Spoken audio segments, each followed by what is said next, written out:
ده مهاجم الأهلي الجديد أسد الله الحملاوي. لاعب شولسك اليوناني من مواليد سنة 2000، عنده 24 سنة. هيبقى بديل لوسام أبو علي. مهاجم طويل وعافي، طوله 190 سنتي. القيمة السوقية 500 ألف دولار، بس القيمة السوقية دي قبل ما الأهلي يتكلم عليه.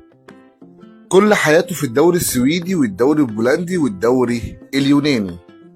تخيل هو محترف من 2017 وعنده 24 سنة، لعب 145 مباراة وسجل 50 هدف، ده في مسيرته كلها.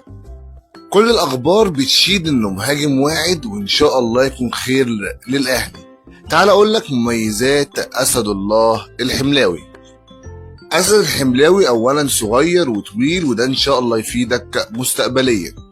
مهاجم عنده حضور وشخصية، بيتميز بحس تهديفي عالي جدا. بيعرف يسجل صح من أنصاف الفرص، بمعنى صح مهاجم خطاف. طوله وقوته البدنية بيخلوه مصدر إزعاج لأي دفاع، سواء في الكرات العرضية أو في اللعب الهوائي. لو انت اتفرجت عليه في اي فيديوهات، بيلعب برجله الاتنين الشمال واليمين.